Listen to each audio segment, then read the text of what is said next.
Welcome to the Marie Manuchehri Podcast. Over the last 30 years, it has been my joy to assist humanity in aligning with their magnificence so they may heal, discover their natural gifts, and communicate with loved ones living on the other side. May you also experience delight while we dance in the powerful, intuitive world of energy. Let's get going.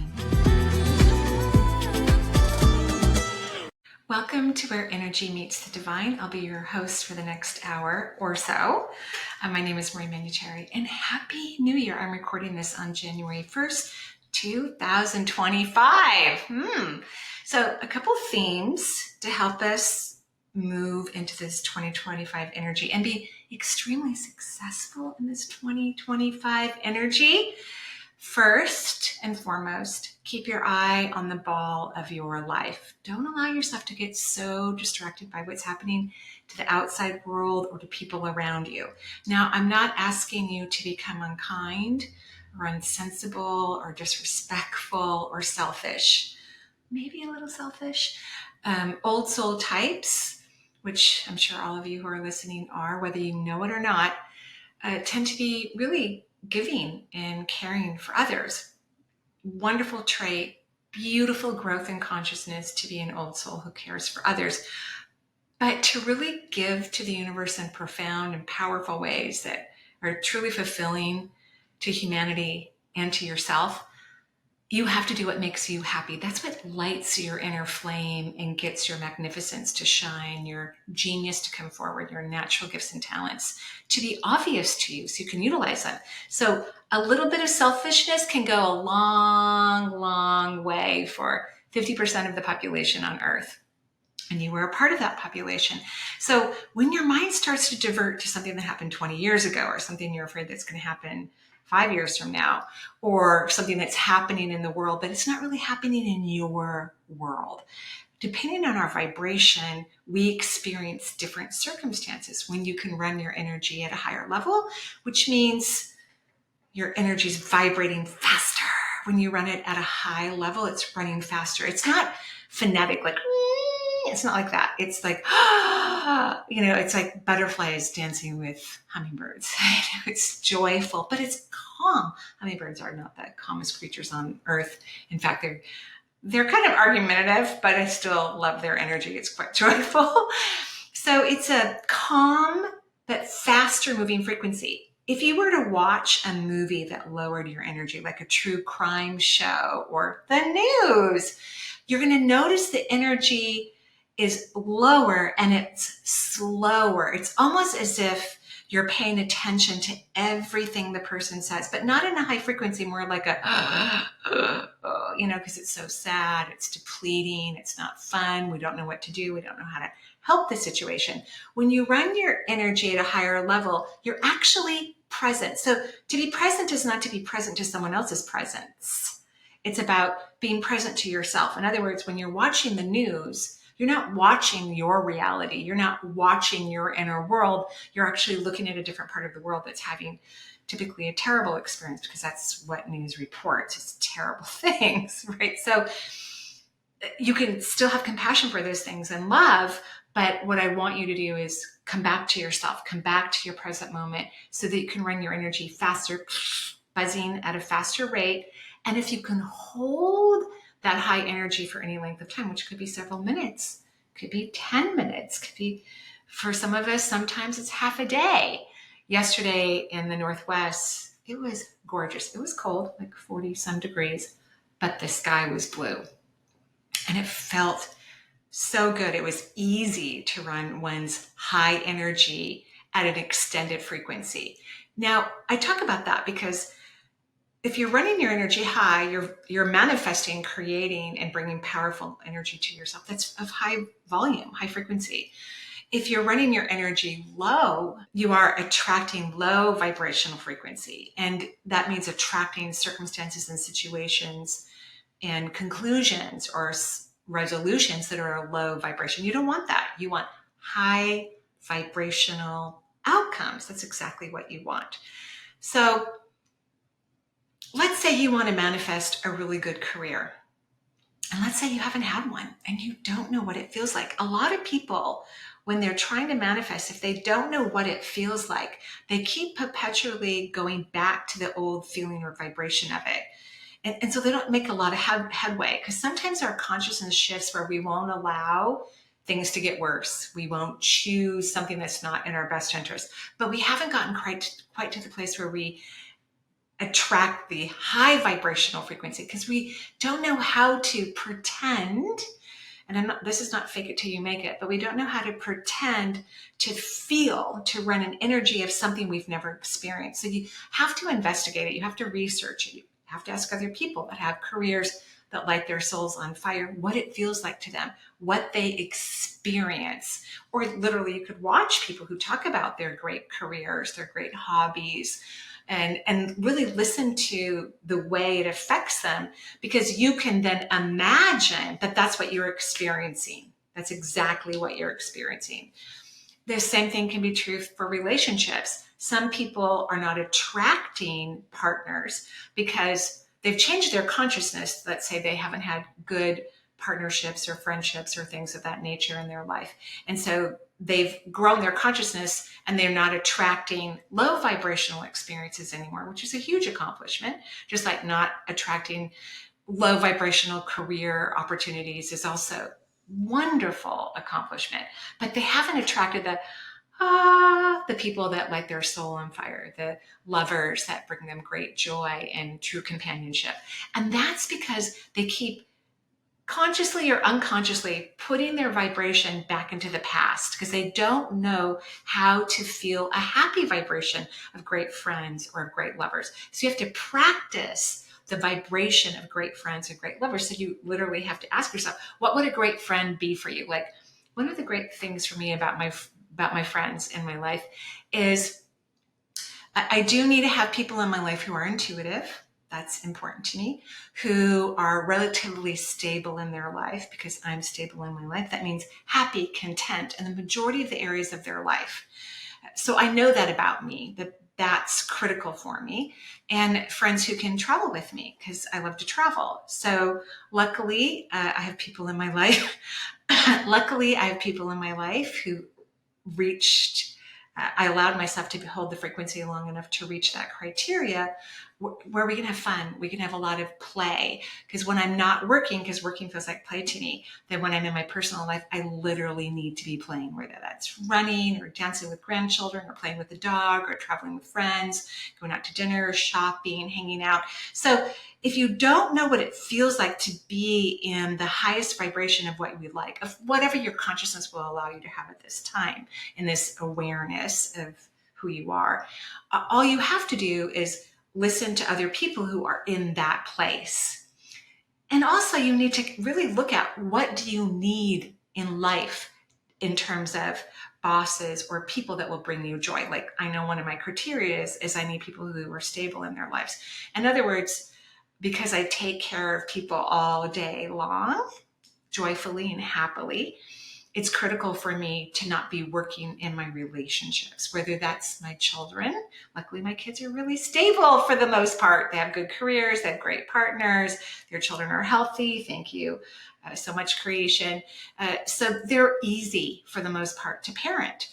So I need friends like that and other people in my life like that. And so the way you create that is what would it feel like if you have friends in your life that meet your criteria? That's the vibration you want to focus on. I want you, please, to get very, very selfish in 2025 and get focused on what you really want, not what you don't want, not what you're afraid is going to happen again, or what you are afraid will never happen. Please don't go to those frequencies and those vibrations. I would love it if you stay in high vibration and high frequency, so that you can attract really incredible people who are a match for you, because they also want a friend like you. They want to have someone like you in their life, or your boss or your new employees want to have someone like you in their career path. So your job is to keep demolishing or stepping away from or interrupting your old lower vibrational thinking that isn't allowing you to progress. So consciousness is one of those things where it has different levels and different expansions. And so when we're wanting to change something in our life, one of the first things we work on is we don't want that same thing to ever happen again, which is great, wonderful. And so we ultimately get to a place where that same thing never happens again. And, I gave a couple of examples already, whether it's a career or a person, could be a health issue. You don't want, low level vibrational health issues to happen to you again. Great. So you've accomplished that. It's not reoccurring. It hasn't for years. But have you allowed what you really want to manifest to occur? So if you're not having strange, scary health issues anymore, yay! I want you to celebrate that. You raised your consciousness, you're in a new paradigm, you're vibrating your energy in a different place. But now we want you to feel vital, energized. We want all of your relationships to be fulfilling and magical. We want your career path to be exceptionally expansive and fun for you. So you have to raise your thinking. You have to raise your vibration to match the reality of what that would look like, what that feels like, how it could manifest for you. That's your homework. So if you've never had that experience, you may not know how. If you've never had that experience, you may not know how to hold that vibration or frequency. I mean, that's highly possible that you don't know how to be in that place. So you're going to have to practice. You're going to do some research. You're going to have to talk to people who have cool careers, who have a great job, a great employer, or they are a great employer themselves. And they're saying with friends and lovers. You're going to have to listen to people, talk about it, read books about it so that you can formulate what is really in your highest good. I was rereading a book this past weekend. And it was about, it's one of my favorite books, by the way. I've only read it, I think 3 times, but it was really powerful. It's called The Verbally Abusive Relationship by Patricia Evans. It's a really great book. But what I was mostly reading was all the beautiful criteria of what a healthy relationship looks like. So the universe is going to communicate to you exactly what you need or what's in your best interest. You just need to be open to how it occurs. A lot of times our logical mind comes in and goes, well, it's supposed to be like this, or it can only come from this particular venue. Well, that's not true. So you can fine tune aspects of whatever it is that you're creating or wanting to have in your life. In other words, allow yourself to just follow the energy of it so that you can learn what frequencies and vibrations you need to emanate from your own body and practice them. Practice that frequency, practice that vibration. Pretend that you're spent a whole day in a wonderful career where you feel appreciated and loved and cherished and adored, or you started your own business, it's incredibly successful. You feel really fulfilled. You feel like you're offering something amazing to the world. You want to start feeling like that. And you don't have to feel it 24/7. However, you have to negate the lower vibrations of that reality that you've experienced in the past. And you have to catch yourself and stop yourself and recalibrate. And even for just a few moments, be in that space where your career is taken off and your mind is blown and you're extremely excited and grateful. That's your homework for 2025. So you can see how, things may be wonkier in 2025 in some areas of the world or some areas of different topics of world experiences. I don't want you to spend a lot of time there. I don't think it's in your best interest. It's not going to help you unless it's directly affecting you. I mean, like directly. Like if I lived in a state where abortion was illegal, which I don't, because I don't have menses, I don't have those experiences anymore, then I don't need to spend a lot of time vibrating in that frequency and the vibration because it doesn't relate to me personally. It doesn't. So that's what I want you to really kind of look at. Are you spending time vibrating your energy on something that doesn't relate to you personally? It doesn't.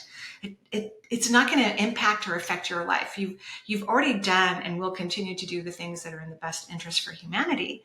But then you have to stop being in the low frequency regardless of the outcomes that have occurred. I think that's critical and important. Okay, I'm going to go to our voicemail line. So if you want to leave a voicemail message, please go to energyintuitive.com, go to the podcast page, and there's instructions on how to leave a voicemail. And then I answer them here for you. So I'm going to start doing that right now. Okay, here we go. Hi, Marie. This is Faith from New York. And the main reason why I'm calling is because my housemate and I have been searching for her lost cat, who I also know very well and interact with quite a bit. And she disappeared about 10 days ago.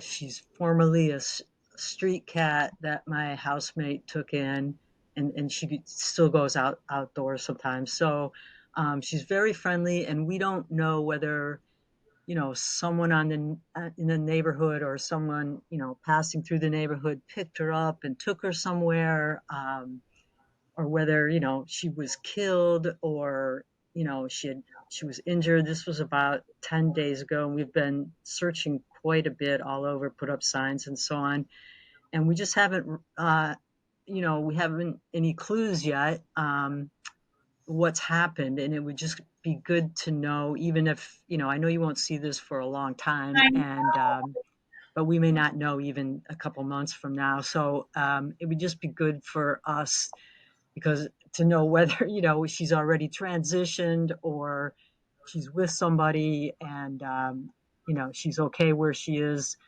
just so we can kind of put it to rest. Anyway, her name is Meow. She's a black and white female, and I would be grateful if you could tune in and maybe give us some info about what happened to her. Thanks very much. Thanks, Faith. I love the name Meow. I mean, that's adorable. I don't have the best feeling about it. I hope you write me through YouTube, because obviously you left this voicemail message months ago. I hope you write through YouTube and say, we found her, she's great. I will tell you a little bit about Meow's personality. Even though you guys have adopted her, your partner in particular, she doesn't look at it that way. Your cat looks at it like you're a temporary hotel.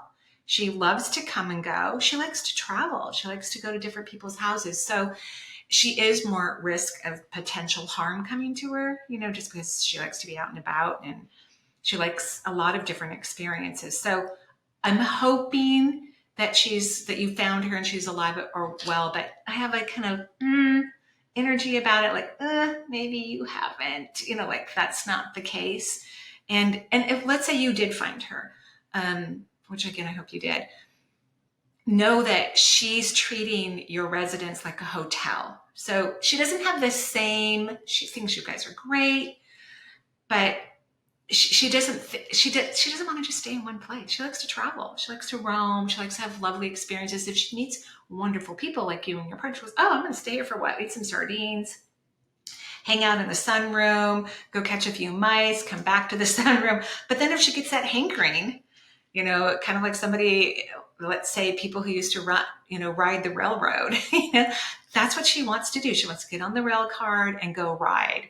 So hopefully she's safe and sound with you or someone else. But I do have a little, I don't know if you're watching the podcast, my neck just kind of, tightens up, which kind of gives me a feeling that she may not be okay. But I hope to goodness she is. But again, if she comes back, just know this cat will take off whenever she wants to. She loves you, but she doesn't believe in a permanent home. She just doesn't. So I hope that's helpful, and Faith, I really do. Hi, Marie. My name is Cecilia from Ontario, Canada. I lost my mother in 2003. Her and I were very close, and we always spoke about talking to people who have left us. And she was always asking me to take her to psychics. And I've had a really hard time getting any messages from her. Yeah. I'm working very hard on becoming more mindful and having a higher frequency so that I can hear from her as well as my guardian angel and my guides. If you could please let me know what you see with me and give me any pointers so that I can become more aware of both my mom and my guides, I would really appreciate it. Thank you. So your mom, and I don't know if I've answered your question before, sometimes people ask me such similar questions, I feel like, did I answer that one already? It can kind of feel that way to me. She's so far away, as I'm recording this on January 1st, 2025. She's so far away. It doesn't mean that she hasn't been close by or that she won't be close by, but she's so far away right now, as if she's like Meow and has hopped a train on the other side, is on some far off dimension, exploring, having a really good time.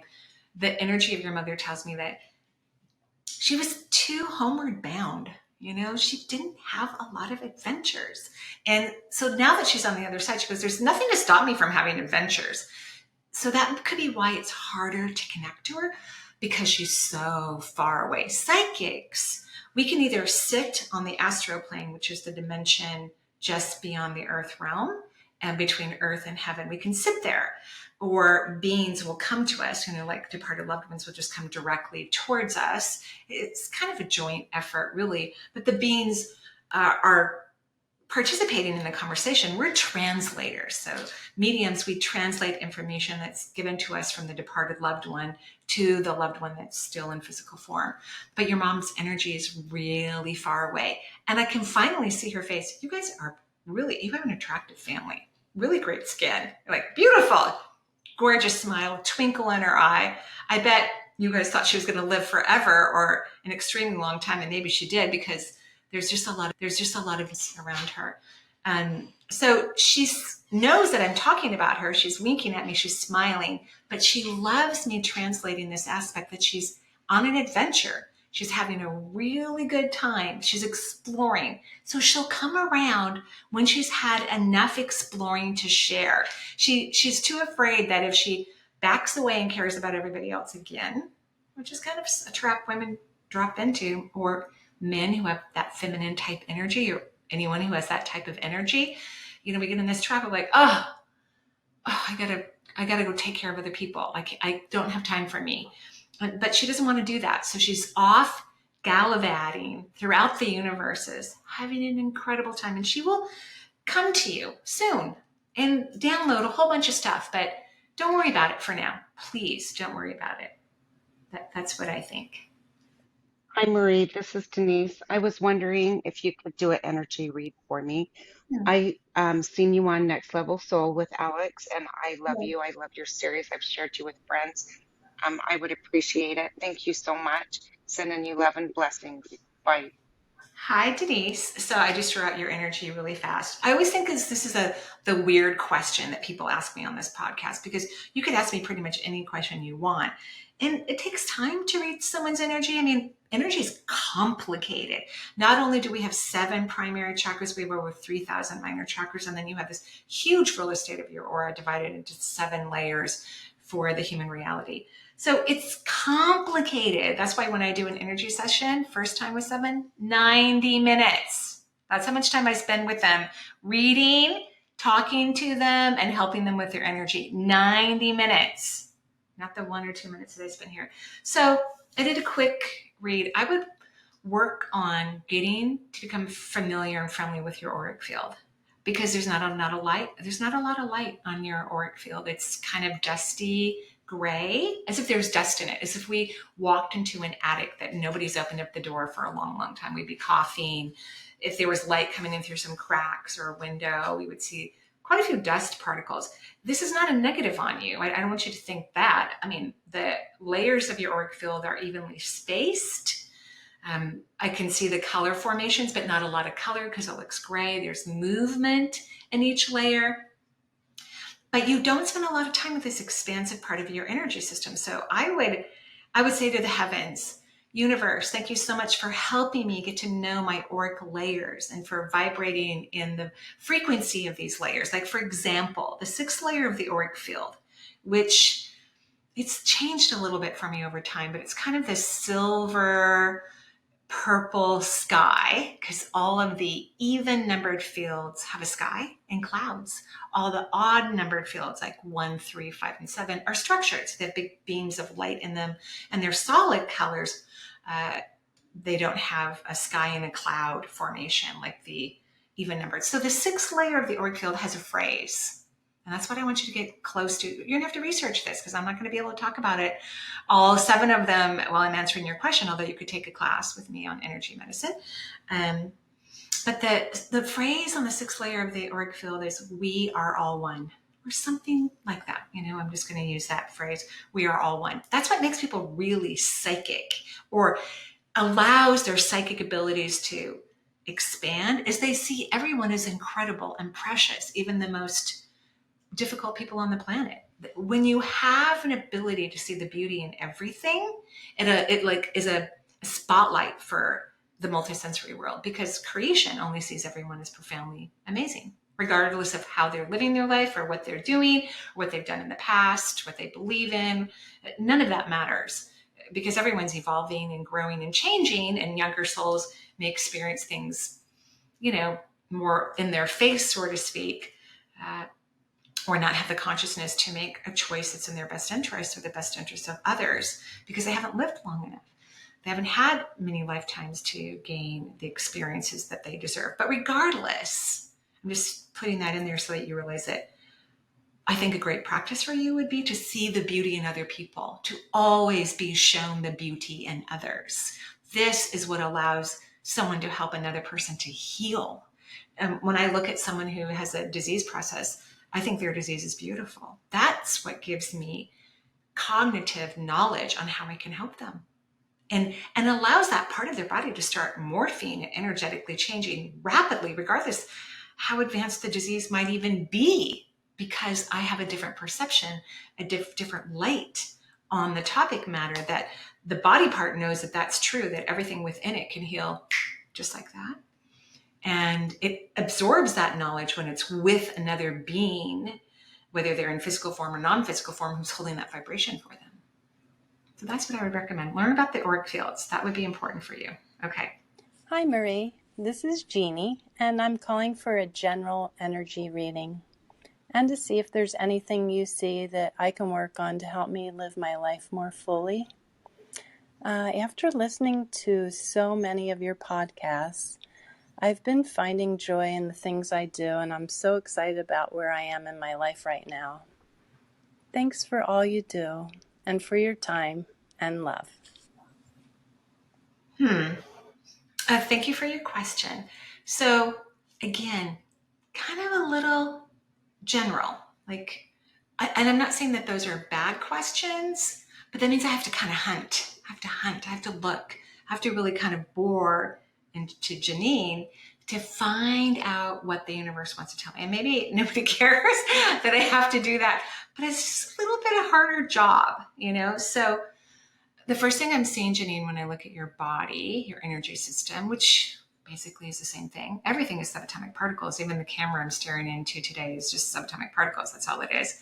I see your spine, your entire spine from C1 to the tip of your coccyx. So when I start reading someone's energy and their a body part shows up for me, I know what a lot of that means, because I've been doing this for so long, and the universe is in constant conversation with me while I'm doing a reading as well. So could be that you have some back issues. There is a little bit of red just below the neck. So it's probably still part of the neck, but it's just below, like early thoracic spine, let's say. And there's like a red line there. Maybe you've had an injury there before. Maybe you're not great at speaking your truth. So I'm in that frequency, that vibration. But because I'm seeing the whole entire spinal column, it means to me instantly that you might be stubborn. Yeah. Now, stubbornness isn't a bad energy. It's not. It helps psychics hold on to knowledge as they're translating it, whether it's a vision or an auditory sensation. It helps them to hold on to it long enough so that it can be deciphered correctly. But it's also, it's a protective mechanism. It's something that puts you into resistance and stops our evolutionary process. So I'd love for you to be more mindful of those stubborn moments where you refuse to look at something. You refuse to do something that's being suggested to you. And there's no good reason why. You just have this grr feeling. That would be resistance. A lot of people have resistance towards moving in their best self vibrational frequency. It's unfortunate, but it's true. But that when you have stubborn energy, then that can also go, oh, I'm in my stubborn energy. I must be resisting something that could actually help me to be my best self. So I'm going to work on that. I'm going to get curious about what I'm resisting. I'm going to actually look into it. I'm going to try it out. I'm going to check it out. I'm going to experiment with it so that you can get a reversal of energy flow and see what's behind the resistance. So that's what I got from you. I hope that's helpful. I truly do. Hi, Marie. This is Dee from Texas. I'm calling for a mediumship reading. I've been thinking about my mother-in-law, Pat, that I never met, and I feel like she may be trying to communicate with me. Her son, my husband, is going through some health and family issues, so I'm just curious if she has any wise words for me or from any other spirit on the other side. My father and my sister have crossed over, but my mother is still here, even though she is ill.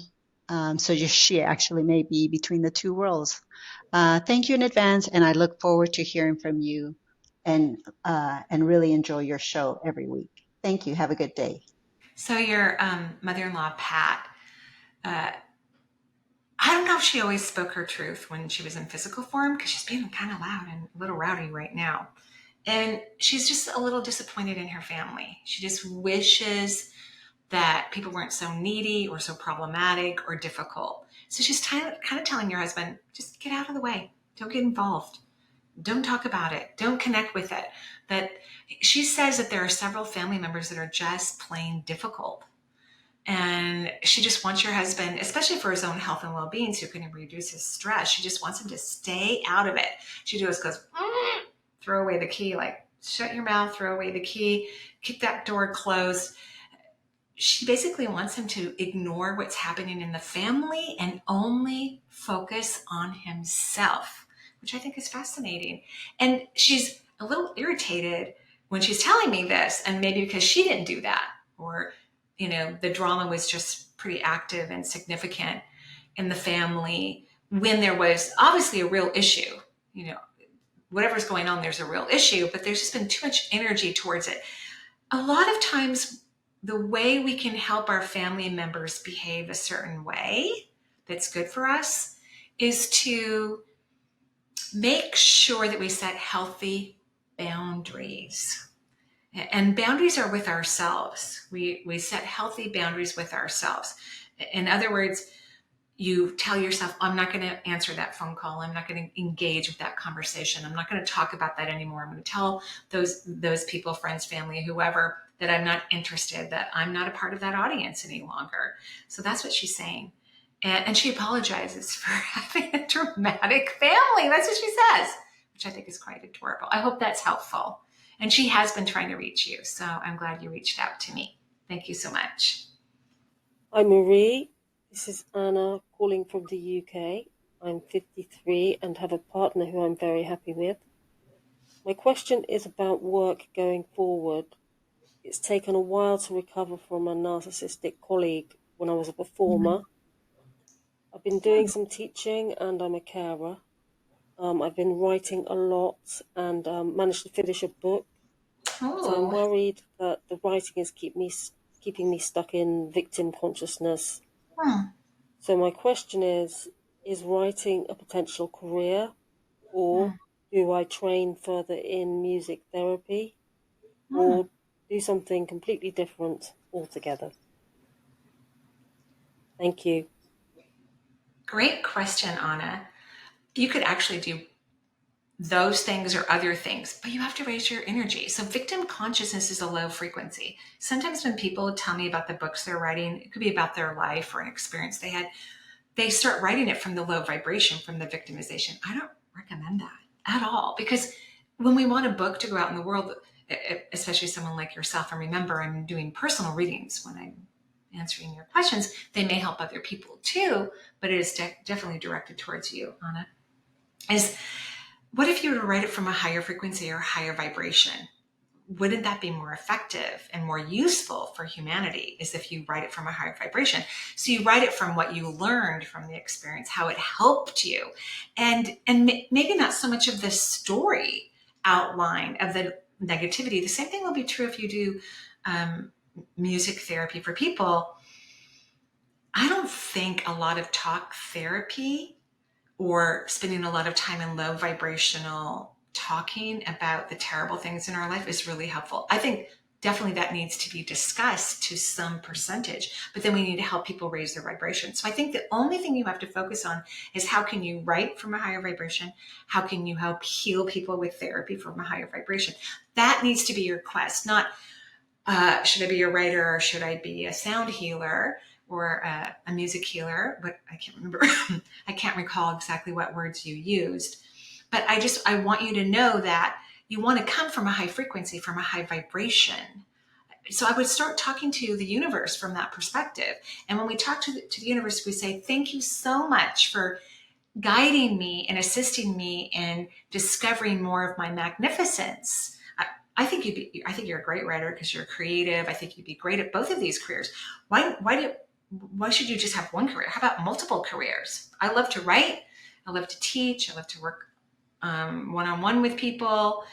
I like to do all kinds of things. I love to do podcasts. Oh, there's some fireworks behind the house today. I guess we're not quite done with Happy New Year. Or it's the universe. When I hear these sounds, it's because the universe wants me to pay attention to what I was just saying to you. Why just one thing? We are multi-sensory people. We're multifaceted. We have many talents, many abilities. And so that's what I think. It would be great if you don't think about this one or that one, but all of it, whatever inspires you. And you are creative. I think you'd be a great author. I think you'd be a great therapist in a musical vibrational perception or healer, however you want to look at it. But you just need to be in a higher frequency about all of it. So you need to work on raising your vibration and letting the universe teach you and connect with you from a higher frequency. It's more effective for everyone. It's a lot more fun too. So that's what I think. Hi, Marie. This is Deb from Pennsylvania. Thank you for taking my call. I was born with kidney issues. Then as an adult, I had 5 kids, husband, nursing career, no issues with kidneys. Then at 60, I went through a much needed divorce, retired from nursing, took care of my mom and disabled sister. My GFR was slowly coming down to stage 4. My mom passed. Put my sister in a nursing home. Now I live a very peaceful life and I feel healthy. To look at me, I look healthy and vibrant. I have many joys in my life. I exercise, yoga, qigong, monthly massage, good nutrition, beautiful wildlife outside, gorgeous trees. I just recently had an ultrasound. They found a right kidney mass, and I'm having an MRI next month. So my question is, what's going on with these kidneys? I'm not going to be interested in dialysis or transplant. Yeah, why not? If you could take a look to see if I need to change anything or my spirit guides want me to know something, I would appreciate it. And I'm also enjoying your manifestating class. Ooh, thank you. Thank you. Yeah, I love manifesting. I think it's crucial and all of that. So even though you said you're not open to dialysis or a kidney transplant, which of course you're a nurse, you know what all of that entails. It's a lot of work. I mean, dialysis is such a specialty. Of course, I've had a lot of patients on dialysis in the hospital, but of course they come with their own nurse that's at their side 24/7 while they're having that procedure done, right? The whole time, watching everything, all their labs consistently and constantly. So I'm going to tell you what kidneys are about. Kidneys are about fear. And you've been doing a lot of hard work for a lot of people. I know you're finally in this peaceful place, but maybe you don't know how to get out of fight or flight. And that mass could be benign, doesn't have to be cancerous. I think most kidney tumors are benign, by the way. I don't know for sure, but I think most of them are. But you have to get out of fight or flight. So it's not a fight or flight turns on the brain because that's where the ego is, and the ego is drenched in fear. And so when we're in fight or flight, we activate the ego. The ego is not about loving, adoring, or cherishing oneself. It's not what the definition of ego is in the human reality. That's not correct. That's not a true definition. Everyone's supposed to love themselves. Everyone's supposed to think they're amazing and incredible and precious and powerful. That's just the way everyone's supposed to feel about themselves. So getting out of fight or flight is getting out of anxiety, not being,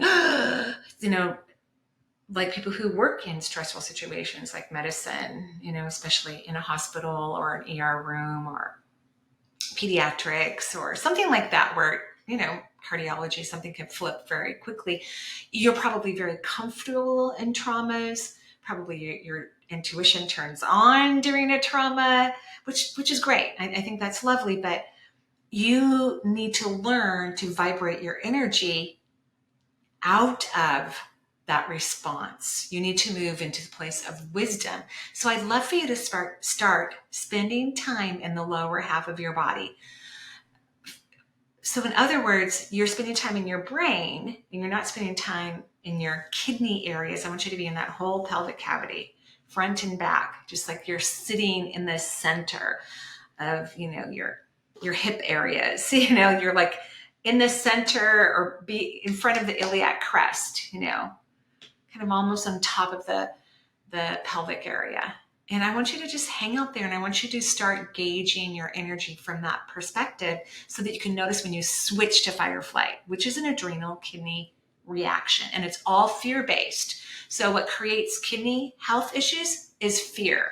You may not think that you're in fear, and because you know how to respond in trauma, I'm the same way. If there's something traumatic going on, like in my neighborhood or weird stuff in my family, ding! I know what to do. I was just in North Carolina.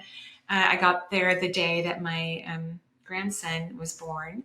And of course, when my daughter came home from the hospital, I was just I'm cooking, I'm cleaning, I'm shopping. I had so much fun, by the way, because it's different when you're not in your house. I'm not taking care of my dogs or anything like my dog and my cats.